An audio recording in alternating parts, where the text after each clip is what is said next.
네이버의 인공지능 언어 모델 서치GPT 서비스의 출시가 얼마 남지 않았습니다. 네이버는 올해 7월에 챗GPT와 비슷한 서치GPT를 출시하겠다고 공언했죠. 네이버가 원래 인공지능 분야에 강점이 있는 회사인 만큼 기대를 갖고 바라보는 사람들도 있는 반면, 한쪽에서는 네이버가 그냥 챗GPT가 불러온 인공지능 언어 모델 바람에 좀 올라타 보려는 것이 아니냐, 이런 얘기도 나오죠. 하지만 사실 후자의 가능성은 거의 없다고 봅니다. 왜냐하면 챗GPT의 대두는 네이버에게는 그냥 저렇게 흘려보내기에는 너무 커다란 사건이기 때문이죠. 조금 심각하게 얘기하면 네이버라는 기업의 존재 가치 자체에 영향을 줄 수 있는 일이라고 볼 수 있습니다.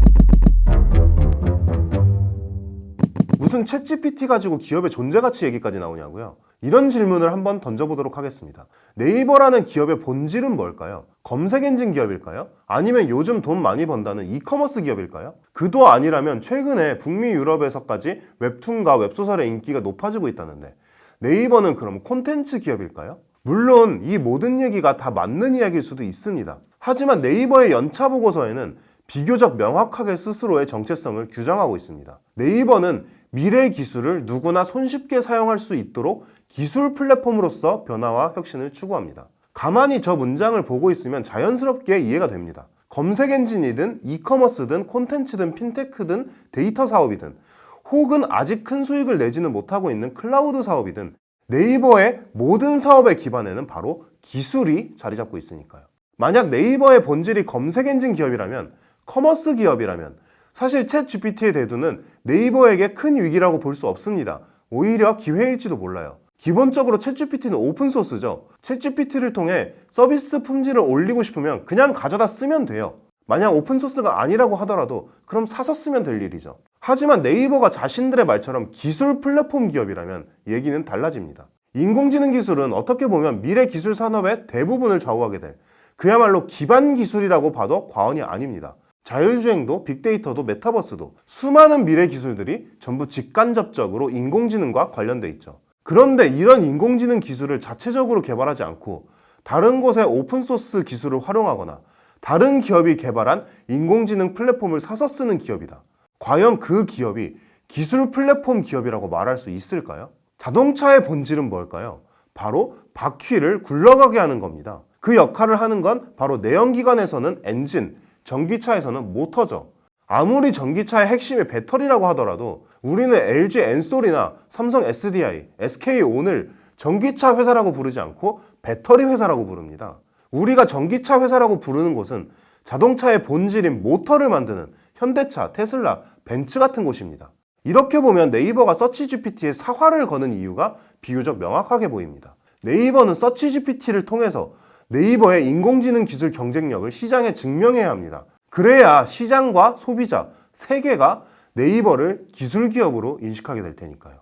네이버는 서치GPT를 예고하면서 유독 한국어를 강조하고 있습니다. 한국어 데이터, 한국어 처리 능력에서는 우리가 세계 최고다라는 거죠. 네이버가 이러는 이유 역시 지금까지 말했던 기술 플랫폼으로서의 네이버를 생각해 본다면 쉽게 알 수 있습니다. 기술에서는 일단 경쟁사보다 우위를 차지하는 것이 매우 중요합니다.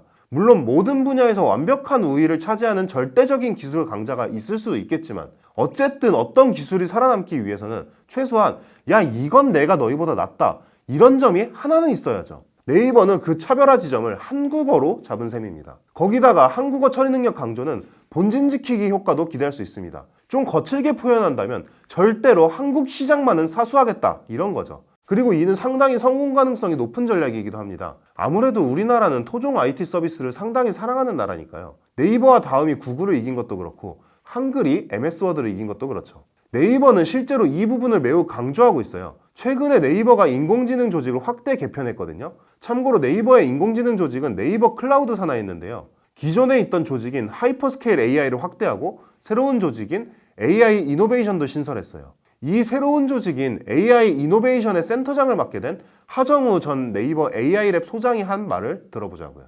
데이터 주권을 송두리째 흔들 의제인 플러그인 생태계와 각 국가 언어 중심의 경쟁력 있는 자체 초거대 AI가 없다면 기술 종속국이 될 것이다. 네이버 클라우드는 한국어 중심 하이퍼클로바 X와 현실적인 국가별 소버린 초거대 AI를 통해 국가별 데이터 주권 및 초거대 AI 주권 수호와 생태계 확장을 돕는다. 말이 복잡하지만 결국 빅테크에게 맞서서 한국 시장을 지켜내야 한다는 의미로 읽을 수 있을 것 같아요. 그렇다면 마지막으로 정말 중요한 얘기를 해볼까요? 어떻게 보면 가장 중요한 질문이라고 할 수 있겠죠. 그래서 서치GPT는 우리나라에서 더 나아가서 외국에서도 성공할 수 있는 가능성이 있을까요? 미래를 예단할 수는 없지만 저는 성공 가능성이 충분하다고 봅니다. 먼저 네이버는 생각보다 인공지능 분야에서 상당한 기술력을 갖추고 있는 기업이에요. 특히 언어 처리 능력에서는 정말 뛰어나죠. 요즘 대학생들 중에 필기노트 혹은 필기용 노트북이나 태블릿을 가지고 다니지 않는 사람들의 수가 급증하고 있다고 해요. 바로 네이버의 음성 분석 인공지능 서비스 클로바노트 때문이죠. 얼마 전에 이 클로바노트를 이용한 유튜브 영상 복제 때문에 상당히 시끌시끌하기도 했잖아요. 그만큼 클로바노트의 언어 처리 능력이 뛰어나다는 뜻입니다. 그리고 네이버가 아까 말한 것처럼 한국어 처리 능력이나 데이터의 우수함을 강조할 만한 것이 세상에 한국어로 된 검색 결과를 네이버보다 많이 보유하고 있는 기업은 없겠죠. 네이버는 이런 강점들이 지금 챗GPT의 단점으로 평가받고 있는 할루시네이션 문제를 상당히 해결할 수 있을 것으로 보고 있어요. 최수연 대표는 네이버 2022년 실적 발표 컨퍼런스 콜에서 한국어로는 가장 고품질의 검색 데이터를 가장 많이 보유했다. 생성형 AI의 단점인 신뢰성, 최신성 부족, 그리고 해외 업체들의 영어 기반 개발 모델을 한국어로 번역해 발생한 정확성 저하 문제를 해결할 수 있다. 이렇게 자신하기도 했죠. 네이버 주가는 현재 고점 대비 40% 수준입니다. 2021년 중반부터 꾸준히 하락하기 시작해 지금에 이르렀는데 한참 동안 주식시장에 인공지능 붐이 일어났을 때도 네이버 주가는 그리 주목할 만한 회복세를 보여주지는 못했어요. 스스로 인공지능에 굉장한 강점을 가지고 있다고 자부하는 네이버로서는 조금 안타까운 상황입니다. 챗GPT가 불러온 인공지능 열풍은 지금까지 반짝했던 다른 테마들과는 조금 질이 다릅니다. 아까 말했듯이 인공지능은 각종 미래 기술의 기반 기술이며 앞으로도 계속해서 우리 삶에 영향을 미칠 문제이기 때문이죠.